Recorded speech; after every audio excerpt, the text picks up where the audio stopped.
drop. Yeah.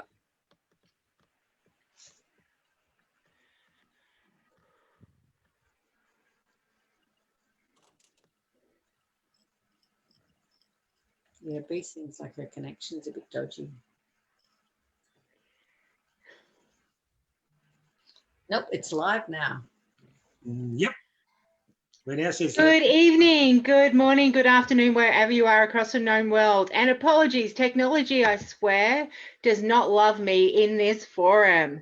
But thank you so much for joining us for another version of Crown Between Two Roses. This time we are lucky enough to interview some of the barons and baronesses across the Kingdom of Lochac. For those that don't know me, I'm Countess Beatrice.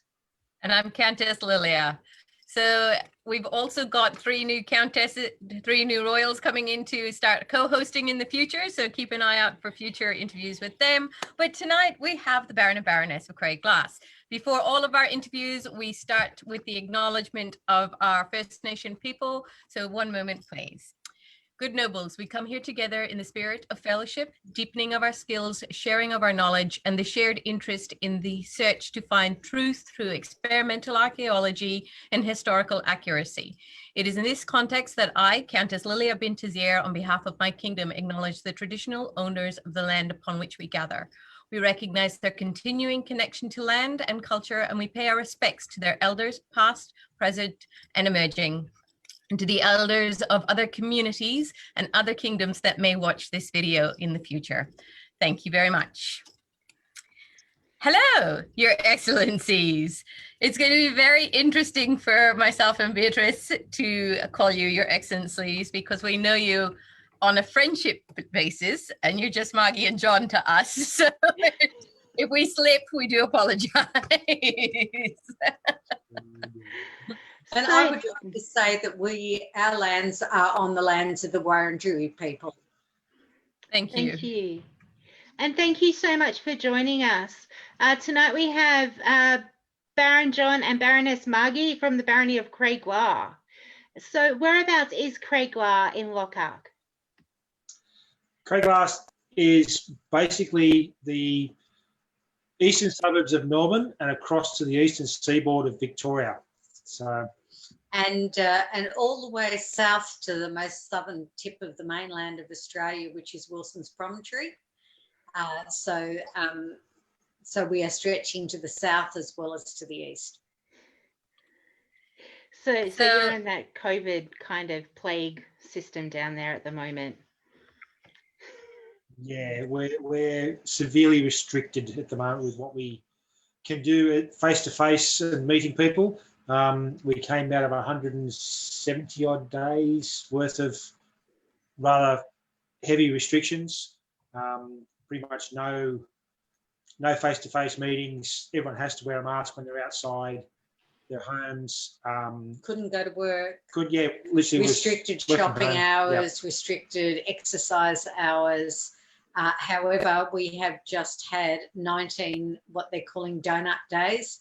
So 19 days of no new cases, and that is absolutely fantastic. So we are very proud of what our community has been able to do, and we are hoping that that will mean that it leads to us being able to have more activities in the future. So this question is for people who may not know, but how long have you been sitting as the Baron and Baroness of Krae Glas? Not very long. Since August. September. But we have not been able to have any events or activities that have been face to face. So all we have been able to do have been activities that have been online. We don't even have the baronial coronets because they haven't been able to be passed to us because of the restrictions that we've had mundanely in our area. We do have coronets that are leather ones that His Wonderful Excellency here made us for our coronation because investiture, because we were unable to to be able to get the other ones, and we still don't have access to the other ones. So did you do your investiture online? It was an online investiture. It was interesting, and it was great to have people from literally around the known world there that wouldn't have been able to make it otherwise. Yes. So yeah, it was quite an unusual thing to do, but it seemed to be an appropriate thing to do at the time. The previous Baron and Baroness really needed to move forward, and we weren't particularly precious about waiting to have the ceremony that might come with a face-to-face ceremony. So it was, I think, the first main courts that were held in Lochac were for our investiture. Yeah, it was definitely a historical moment, being the first virtual investiture that has been held. I know that we have been lucky enough to have a couple of other ones. There has been another investiture after you were both placed on the thrones. That was an in-person one, but in line with all of the restrictions, not everybody could make it to that one, and it was capped with numbers. So it was very nice to be able to actually see that court online. Yeah. I may have been, had my hair wrapped in a towel and sitting in my dressing gown, because that was the bonus of it, because it was on YouTube, but it was awesome to see. So I'm going to ask you about the device of your local barony. Is there a meaning behind it? There is indeed. As you can see behind us, it is a gold background with the blue across it. It is the blue strand, so it's the idea of the sea and the sand.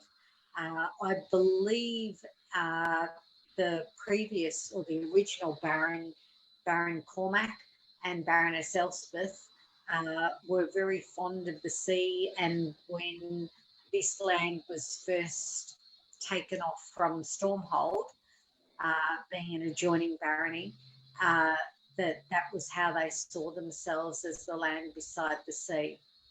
So although for some of us the sea is a distance away from us now in our geographical boundaries, that's where it started. So it's the sand and the sea, and Krae Glas, actually, and you do pronounce the S at the end of it. I didn't for many years, but I've been well and truly corrected. The joys of being told. So Krae Glas actually means the blue strand. So is Krae Glas the youngest barony of our kingdom? Yes. Yeah. There's no other baronies younger than you? You're the baby barony? Sure. Oh, hang on. You are the baby. Yeah, we are the baby barony. barony. You are the baby barony. So, we are the third barony. Encourage people to send you baby stuff in the post then, yeah? But we do follow in some rather large shoes. Yeah. When we consider that the first Baron and Baroness were Cormac and Elspeth, they are mighty shoes to step into and to fill. And of course, then we follow Gilbert and Bethany as well after that. But there have been some very big shoes in this barony. I'd like to acknowledge the shoes of Gwynfor Hood. Gwynfor is no longer with us, but this barony would not be the barony that it is without the work that Gwynfor and Gwir did in the early days to establish this barony. So Master Gwynfor is obviously one of the legends of your group. Would you like to explain to people who've never met him what he was like, just briefly? Ooh, pussycat. No. By the way, we're not cat people. But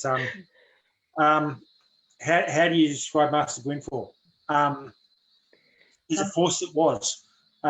The master of the pun. Yeah. I would say he would be the absolute master of hospitality. Is probably the way, and that's probably one of the biggest and probably strongest things of this particular barony is the hospitality of it. Yeah. And really, when you consider that Master Grenfell was a pelican, his strength as a pelican and why he was a pelican was for communication. Yes, it was a long, long time ago when the only communication between the West was long-distance trunk phone calls. Yep. So that sort of says how long ago we are talking about it. But communication was most definitely his strength. So communication and hospitality, a very dry sense of humour, definitely the master of the pun. Still very, very sorely missed. So with that foundation, what is the Barony of Krae Glas known for? It's not a bad one. Again, hospitality thing, it's cooking. It starts and roots to a very family-orientated barony. There are a lot of pelicans down here. And a lot of babies. And it's cooking. But yeah, definitely hospitality and cooking. If you think of some of the pelicans that belong to Krae Glas, we're thinking of Mistress Elspeth, who is a cooking pelican. We're thinking of Mistress Gwyn, who is a cooking pelican. We're thinking of the evil Baron Elaine, who is most definitely a hospitality, so a cook and a server of, a proprietor. You know, you don't have to say a what. He's just a server. He can serve you a sharp tongue and a well-cooked meal.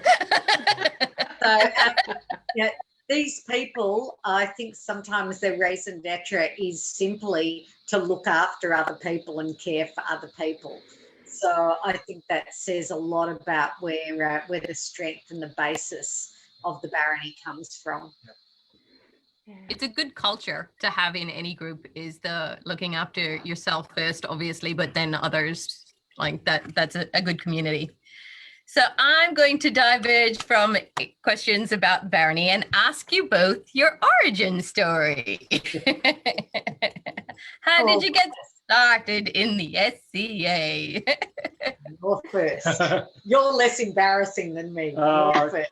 Okay. I was lucky enough to have some friends I'd relatively recently met drag me out of a hospital ward and saying, "You're bored, you're going stir crazy, you need to come with us."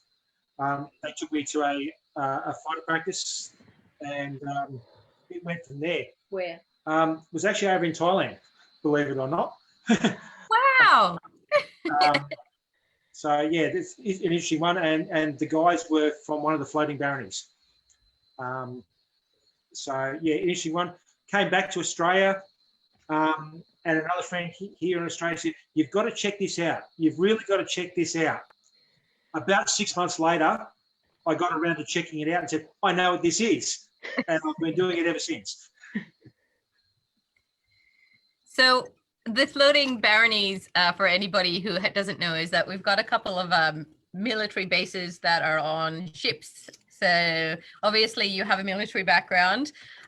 Did that work in your favor, becoming a knight, or against it? I'd say a little bit of both. Certainly the fitness side of it helped with all the fighting and bits and pieces. The coming in and dropping out regularly, both due to postings and operations, certainly didn't assist, because you get to a certain stage and then they go, "Oh, yes, you're doing this," and then where is he? Yep. So what's your embarrassing story, Margie? I'm just wondering how much of it I should tell. Just tell the story. Okay, so I'm thinking 27 years ago-ish. I had nothing to do with the SCA, knew nothing about it. I was a drama and theatre teacher, and I had one of my students who had got into a theatre course in South Australia and had joined what I now know was the College of St Herman's. She came home at Easter time. I took her to the theatre just for fun, and afterwards she said, "Oh, I've found this medieval thing, and I've been doing it, and it's a lot of fun." And she actually had brought her new boyfriend back with her, who was also involved. If anybody knows the name Joffrey Jeffries, which is a fairly old Lochac SCA name, and her boyfriend was Joffrey Jeffries. And they both said, you should do this. It's in Melbourne. And I went, yeah, nah, maybe sometime when you're in Melbourne, I might come to something with you. And then more than 6 months later, I was contacted by the lovely Miranda Kargovis, who may actually listen to some of this, who contacted me because my nieces and nephews did ballet at her ballet school, and the person who usually did their theatre lighting was unavailable, and my sister had said, "Oh, my sister's a theatre teacher. She knows about lighting. She might do it for you." And so I rocked up to do their lighting because back in those days, I didn't know how to say no. I have learnt, I've got better. It's a good skill to learn when you're a pelican, how to say no. A little bit better. And I rocked up to hang lights for their tech rehearsal. Looked at the theatre and went, "Am I hanging lights all for myself?" And I said to Miranda, who I didn't know, I said, "Is there anybody else here that's going to help me?" And she pointed at a fellow with a beard and long hair and said, "This fellow, it wasn't this fellow, that fellow, do with him whatever you like." And I did. And he was a member of the SCA. His car was brimful of overflowing with bits of armour pieces and things. And I saw him a couple of times over the next month. And he said, "Oh, we have this big thing in Easter, and I'm going to Rowaney Festival. Do you want to come too?" So Rowaney Festival the following year was basically my first SCA event. So that's my SCA origin story, and here I am.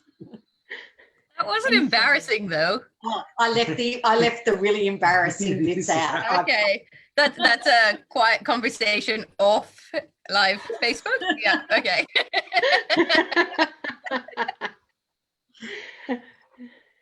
So with being in the SCA so long, what has been the evolution of your personas? Not a lot. Apart from my garb has improved, it still goes from very early period to very late period stuff, because I enjoy wearing it all. Some of it's similar, some of it's a lot fancier. Yes, I have a name, and that's about it. When I started in the SCA, I guess the first thing was looking at costuming and thinking what I liked and what I could make. And I liked the idea of sort of 11th century stuff. However, as I got more involved in the SCA, I was looking, and bear in mind this is pre-internet times, I was looking for stuff that I could do that was more documentable rather than the actual costuming stuff, which is where my first patterns came from. And so I got really interested in 14th century stuff because there was a lot more documentation. But over the years, as accessibility of information has come about, I've slipped backwards further and further and further and further, and I'm much more interested in really early. So maybe 3rd to 6th to 9th, but stuff that is in that area.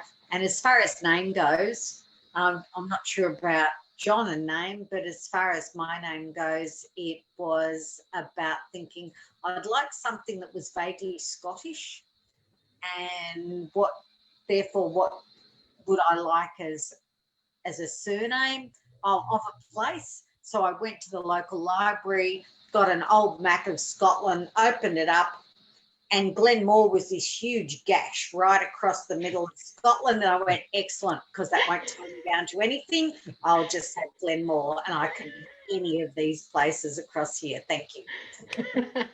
Yay. So I have to say, when I first started moving, like when we first started moving in the same friendship circles, there was a story that I was told, and it was regarding what your work for your laurelling was. And it was about jars of pee that you had at the back door.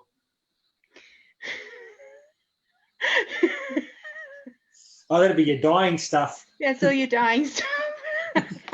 Might be. I don't know how many jars of tea lying around anymore, but I think reasonably recently.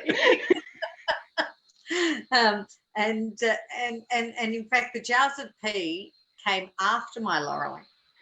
So I was already laurelled before I was doing the doing the dyeing stuff that involved me collecting pea. And strangely enough, I was talking with my daughter just a week ago, and she was asking me about the pea and whether I had any of it around the place. And we are talking about close to 20 years ago. And she had a very strange idea about who the pea belonged to.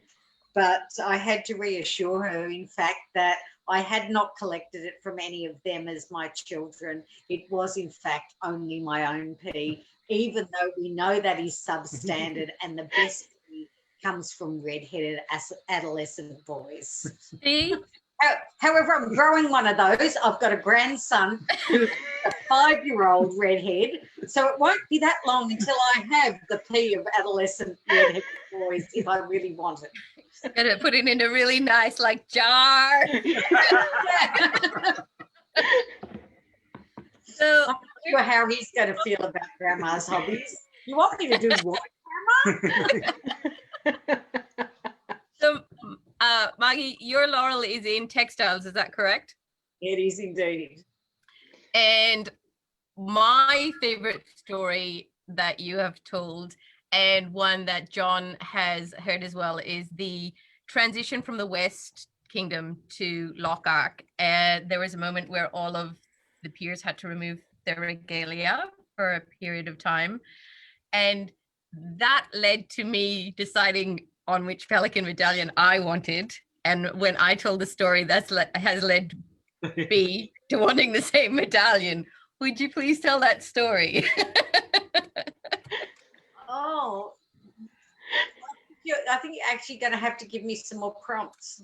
So you said there was the moment that the West Kingdom asked you all to stop being in fealty to them before, as we transition to our own kingdom, that when you took off your regalia, there was a moment where you realized that you were lost and cut adrift. Okay. And that it was almost like getting gut punched, right? And I was like, oh my God, that's horrendous. Because, as a peer of the realm, like all of us would know who are peers, wearing the regalia means you're in fealty and your loyalty lands with sits with the land. When you told me that, and I said, what happened to your medallion? You said to me that you gifted it to Bran. And I went, oh, is that the medallion that's in my room, bedroom? Because I was married to Bran. And you went, does he still have it? Yeah. Now you know where I'm going. You're precious. You're precious. So you asked for the medallion, to hold the medallion, and you held it like it was this delicate eggshell and just almost cried when you rubbed it. And I went, that's it. If I ever get elevated, that's the one. Because husbands, but because it meant so much to you. It's actually quite strange, but of all of the things in the SCA that I have ever had, touched, owned, whatever, that pelican medallion, and yes, I'm a laurel, and yes, I've been a queen, but that pelican medallion, it has something extraordinarily precious about it. It's a broken medallion, so there's a spot, so I can recognise it really easily, even though it was a standard design that a lot of people have, because there's a piece broken out of the side of it. And I think it's so special because of the night that I was pelicaned. So the night that I was asked to be a pelican, I was completely taken aback. I had no idea that I was being looked at for anything to do with service. I was a laurel. People had said to me, you know, once you're a peer, they don't notice any of the other things that you're doing. So I just thought, well, I'm a laurel and I'm doing all this other stuff because I love doing it. And so when I was asked, not in a court, but just asked informally behind a high table at a feast that I wasn't even invited to, and I was gate crashing in muddy clothes at Regalia Festival. So when I was asked, I won't say the swear words that I said when the king asked me, because I was so befuddled about being asked. So that medallion came with this a really special feeling of I hadn't actually done anything that I didn't want to do. All I'd done was do what I wanted to do. I had not been anybody's protege. I'd not thought, oh, I'd like to get a service award, so I should do this or I should do that. I'd done nothing as far as I was concerned. I'd just done stuff that I wanted to do.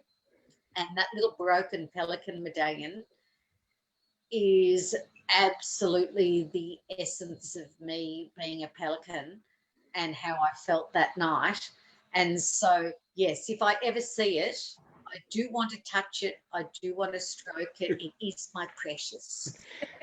So that would be a warning to Baron David of Innisfail, who currently has the medallion. Where is Margie, David? I am a very, very conscientious person, and I will be the hobbit who is able to touch and then stand back with my foot, but I will be able to pull myself back from it. So, John, do you have any regalia that has a personal meaning to you? I've had a couple of bits, and I've actually passed a couple of them on as well. See, my original chain was from my night. I actually still have that. I've passed on a pelican medallion to Thomas Edward Coke of Borders Cross, which of everything. I've passed on links to several people I consider friends, and they're very deserving of their peerages. Do I have any special bits now? Well, your original pelican medallion came from Mirren, and that was pretty special. Yes. My original pelican, which I still have at the moment, was great. It's at and for approximately an hour and a half, I was a Pelly Laurel. Goals for the future. Misplaced the medallion. That was it. But yes, my original pelican, or my pelican medallion, came from Mrs. Mirren, or Countess Mirren, and Viscountess Mirren, and it is a wonderful one. It's one of the broken cheese grater ones that has a lovely blue stone set underneath it, and it is wonderful. one of the things was it's important to me. I was her champion when she was Princess of Lochac, and that friendship has gone on from there. Oh, that's awesome. That's amazing. Yeah. Magnus does want to ask a question, if you've made any regalia. Yes, I actually made his pelican medallion. And I had the joy of putting together his Frankenstein chain. So I was the one who collected all of the, if we can even call them links. There are links. They all link together. They do, in fact, all link together. It is quite an astounding piece of work. It is not my fault. My job was simply to join the pieces together so that they were ready for his ceremony. And it's a pity he's not actually there to wave it at us so that we can see what it is. Yeah, one of the things that I would like to let people know that it is not a standard pelican chain per se. It is more a pelican baldric because it does hang from shoulder to hip on Magnus. You know, keep tapping him on the privates. If it hangs around his neck, the bottom part of it actually hits him in the groin every time. Oh no, that's John, not you, not Magnus. We've had that conversation.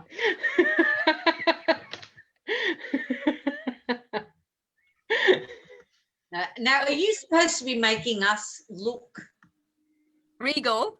Yes. or are you supposed to be dragging us down into the gutter? Oh, no. So we did have this little blurb at the top of the questions that says it is an informal chat. Yeah. You're more than welcome to ask us questions and throw us under the bus as well. That's no problem. So I do actually have some of the traditional questions as well. So we know that you've reigned as queen before, Margie.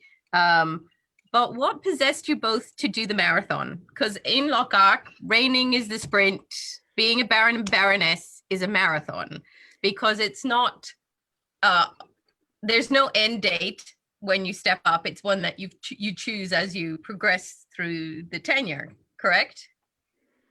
Yeah. Yes. Yeah. So what possessed you both? I know you're both pelicans, right? And part of the service is service to the kingdom. But what possessed you to go, I'm willing to put my hat in the ring, and if we win, then we're doing this kind of thing? And we have both been seneschals of groups before too, though both of us have been seneschals of shires and not baronies. So when you're the seneschal of a shire, you're wearing a slightly different hat because you're not sharing that sort of triumvirate with the baron and baroness. So I guess we'd both had that sort of responsibility before, but it's his fault. Yeah. Yeah. So yeah, you know, do we want to do this? There was a lot of toing and froing of whether we would. The outgoing baron and baroness called us at one point and said, "Are you going to?" And that sort of put a little bit more pressure on us to look at it and revisit it. We still had a few reservations, and we made those known to the Crown at the time. But you know, we went through the process. The people said yes, they'd like us as their baron and baroness, and we're looking forward to actually getting out there and being their baron and baroness other than on screen. And I know I'm trying really hard to make relationships and communications with the two hamlets and with the College of St Monica's as well, so that we can try and build up a relationship until we can actually come together. We know when we come together, it will be with limited numbers. It won't be the same as it was. I think maybe people like Gwynfor inspired me to say, yeah, even though I'm not sure, yes, this is something that was dear to his heart and he was dear to my heart. So it was something that I wanted to see keeping going and getting stronger. It's a little bit unusual because both of us have not grown up inside Krae Glas. Our SCA history is not there. Jons' SCA history is mostly in Politicopolis, but also in Stowe and Rowaney to a minor extent. Borders Cross and Inelgard. Yep. My SCA history is Stormhold initially, and then for many years in Arrows Reach. Arrows Reach has been, I'm trying to think of the way to say it, but sort of subsumed into Krae Glas. And I, for the last few years, have been a member, but I've been mainly focused in the hamlet of Littleham. So we've had our own sort of little identity, as well as some interaction with the larger barony. I too have a very strong connection with Borders Cross, and yeah, it just felt like it was the appropriate thing to do at the time. And there are such fantastic people in Krae Glas, in the arts and sciences, in service, and the people who are still relatively new but so enthusiastic, like Caitlin McGregor, who is one of the collegians and a fantastic fiddle player and musician and a performer. And I have that background mundanely as a drama teacher, and really interested in following that sort of thing through as well. Some of you might have seen, thank you to Beatrice and Magnus for providing the platform for us to do the play of Everyman. So looking forward to doing a lot more of those sorts of things. But in person. And in person, yeah. Right. Wouldn't Everyman be the perfect play to do at Rowaney Festival as the festival play? So that's what I'd love to see. No, not hinting. Hint, hint, Stefan, hint, hint. Yes. So you've both obviously played for a while, and you've been recognized by like peerages and so forth. Is there anything that you both inspire to do other than to lead the barony to strength and strength? Like, but personally, is there something that you'd both like to achieve in the SCA still? Or is it evolving as the game evolves? Well, I probably should get around to finishing those saddles. Yeah. So yes, the question side. Picked up on the hint. I really do enjoy, apart from the fighting and service, I do enjoy my arts and sciences. The equestrian side of the house is my probably next biggest step forward. Fortunately, we're in a barony that is probably one of the ones that has a lot more equestrian stuff, although it is all in one of our particular hamlets. But there is a very strong equestrian group in the hamlet of Grenhalla, so that's a bit exciting. But yeah, coming out of that, and yeah, still more fly fishing and stuff like that. So getting out there, now that the weather's changed and we actually go back out, I'll actually get down to the dam, the lake down here, and actually see if the stuff that I took to last border war will actually catch something.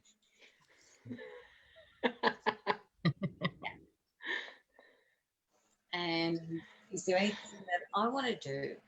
I've got a lot more inspired by weaving again, and I hadn't been doing any weaving on my loom for probably nearly 2 decades, but because of the lockdown and needing to have some garb for us to step up in, and it was wintertime garb, and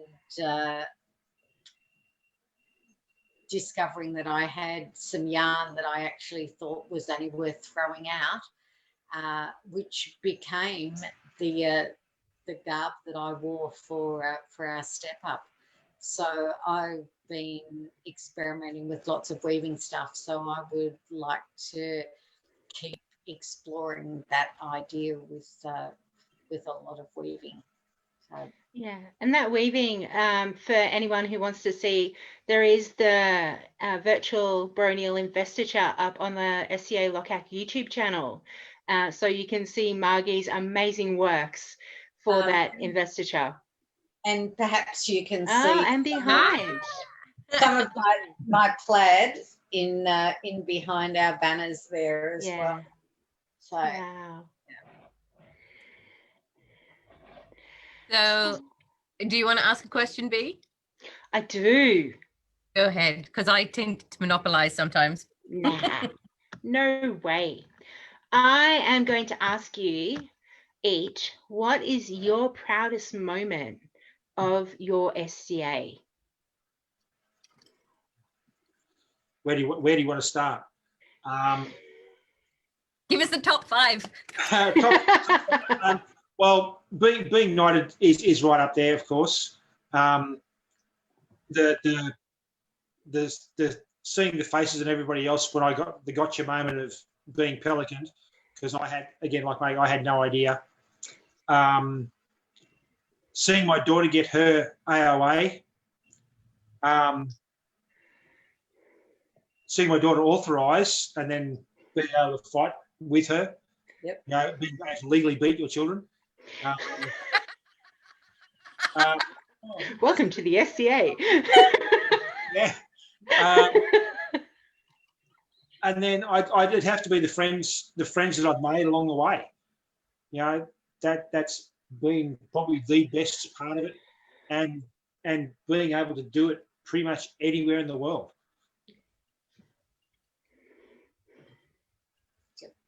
I guess it's throwing it at me, isn't it?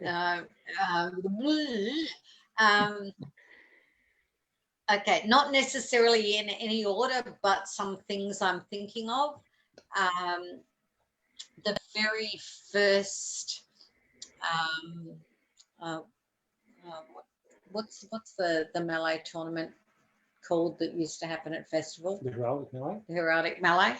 It still happens, but the very first year of the heraldic melee, my own household, which is no longer, well, I won't say it's no longer existent. There are a few people that still wear our household colours, but we were a bit the naughty kids in Stormhold and a bit frowned upon. And for us to actually win chivalry at that first one was something that was really special, because it was a bit of a gotcha moment when you said, well, you know, okay, people think we're just the naughty kids, but we can do this. So I guess that was a special moment of pride. I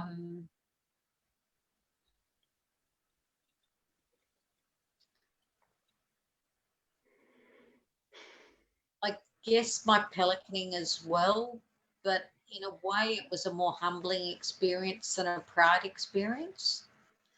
You know, kneeling in the mud in my dirty Salem's tabard after feeding my household. Sorry, my phone's falling. Anymore, it's not.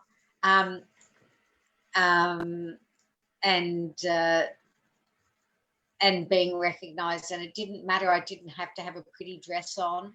I didn't need 2 months to make myself gear like I did for my laureling. It was simply, you've done the work, here it is, thank you, you're being recognised for it.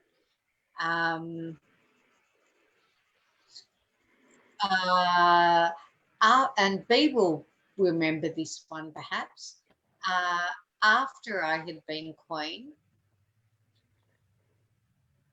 when I left, because as part of the ceremony, I handed back my crown to the king rather than to the kingdom, and then he handed both back together.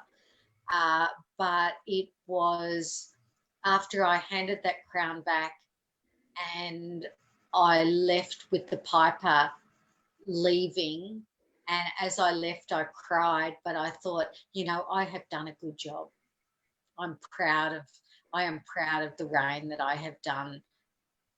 It was a good thing. A lot of people had a lot of fun. And so, yeah, I think that was probably one of my proudest moments. Yeah, I too have faced one of my own children authorised on the field, and that's quite an experience to have a child authorised, but then to discover that your own child is actually better at doing what you do than you are, which he didn't have the experience of. He thought it was not him. So, yeah. Awesome. So you go, Lil. No, you. It's okay. I was going to ask the story. Good point. Yeah. So what is the story that you tell around the campfire at the end of like a night? Like the one that you always go back to, that one story. It is so much the no shit, there I was story. Yeah. Oh, look, mine would be definitely stemming from Penzic 30, and the favour that the Society Essential asked us to do.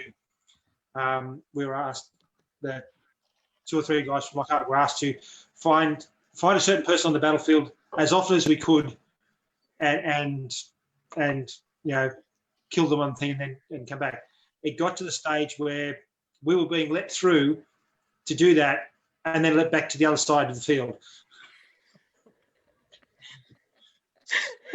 You help teach somebody a lesson? Is that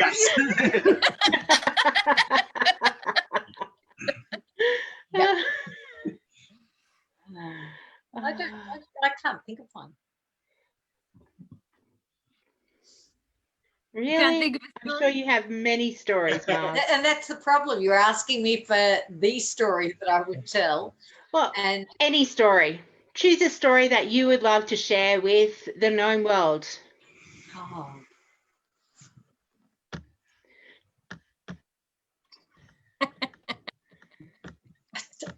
That we're not going to throw you under the bus about. Oh. Because otherwise, Lil might end up telling a story about you.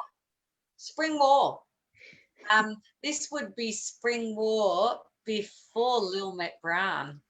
I think it might have been my first or my second Spring War, and I went to Spring Wars because of Brown, because he was my student, and that was my annual way of going and spying on what he was doing and getting the goss of where he was up to as my students, seeing we didn't live in the same geographical areas.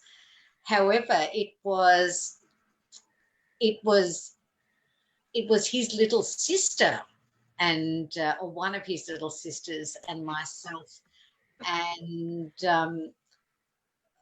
the first thing that we did was and this is a stupid Pelican thing really, I guess, when I look at it, but it was it was post me being a Pelican. But at 2 o'clock in the morning, we went through the entire feasting tent, and it was over 200 people's worth of dirty dishes, and we collected up the whole lot and we washed them at 2 o'clock in the morning while people were calling out from their tents, "Can you be quiet?" But what we were doing was doing everybody's dishes. Bit of a mess in the morning in terms of 200 people's feasting here in a great big pile. It was all clean, but it was all just in a great big pile. But they decided that we were making too much noise. So after we finished doing that, we retreated down to the fort at Spring Moor. So some people might remember the old fort at Spring Moor at Branxton. and we had a gentleman with us who was an American from one of the American baronies, maybe even from one of the floating baronies, but who'd pulled in with some rec leave available in Sydney a couple of days before the event, and said, can we, they'd contacted Lochac and said, what's on? And they'd said Spring War. And so people had provided them gear. There were two boys and they'd come up to Spring War. Am I really saying this where people can hear me? I gave Bonnie spanking lessons with this boy. So, and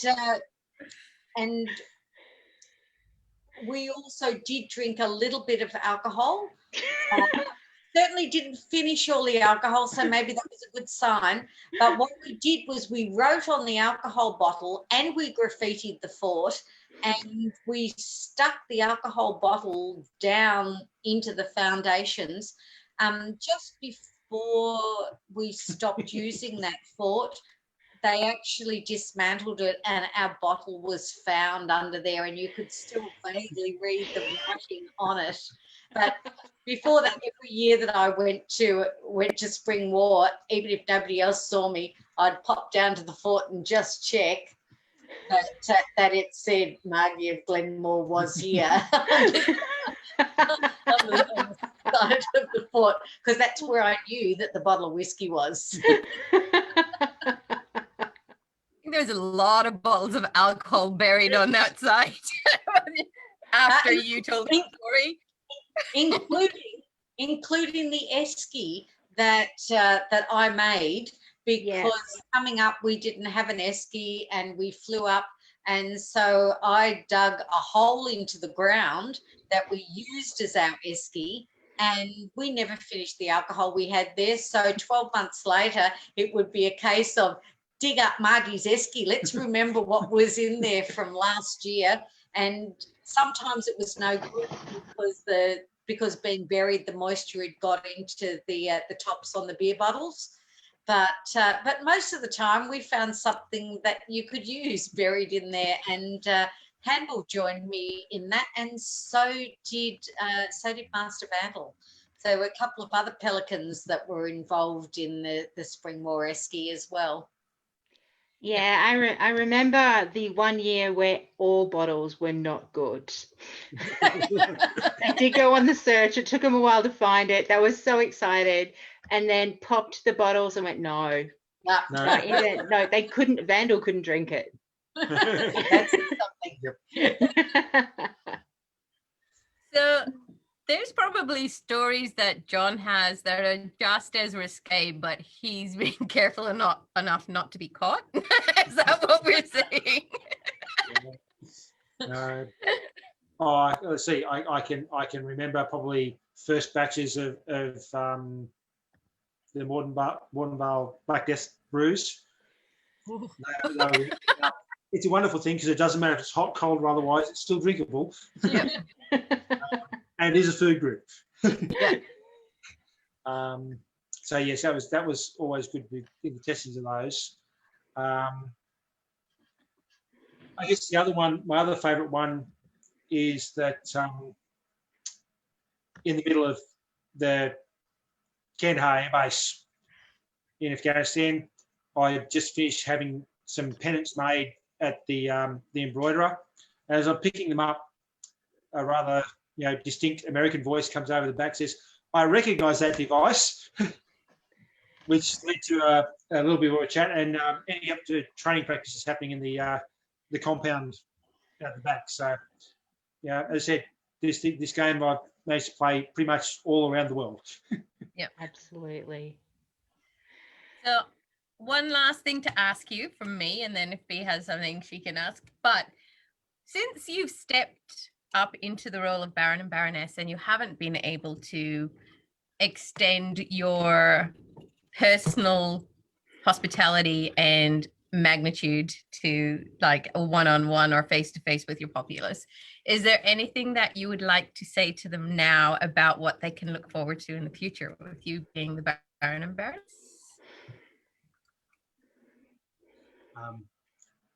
A lot of thank yous. We'll probably right at the top. I look forward to seeing the arts and sciences stuff that's been happening while we've been on lockdown, and seeing and encouraging that forward. Getting back to fighting, both heavy and fencing. Getting back to the archery side of things as well. But yeah, I think mainly getting out and getting out and enjoying and re-enthusing ourselves. Yep.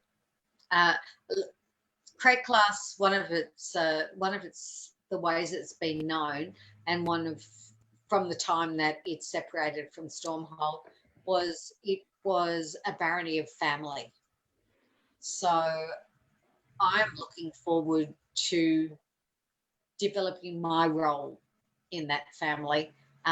Maybe my old grey hair says a bit of it, but I see myself perhaps as a bit of a grandma figure, and I look forward to seeing my children and my grandchildren and what they've all been doing and what I can do to support them. So I guess the real thing that I'm looking forward to is being invited into the things that they're doing and being able to support them in the things that they're doing and the things that they're interested in.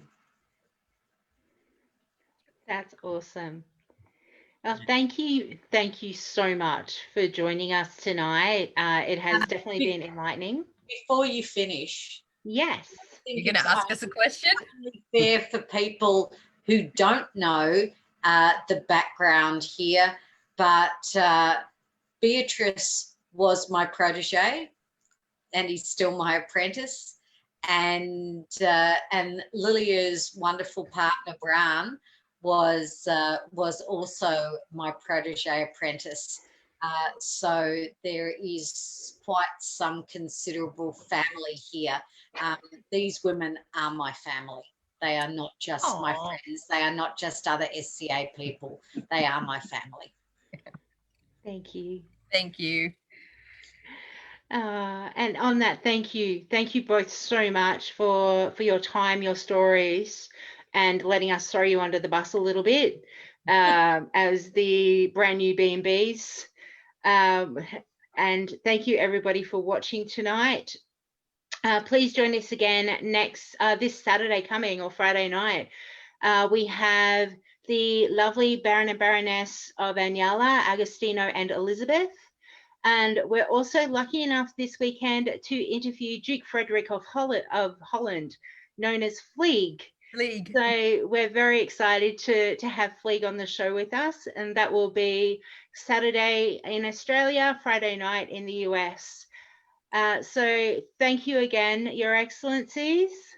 Thank you very much to everyone watching. Remember to like, share, and follow A Crown Between Two Roses. And until next time, thank you very much. See you later. Stay safe. Bye. Bye.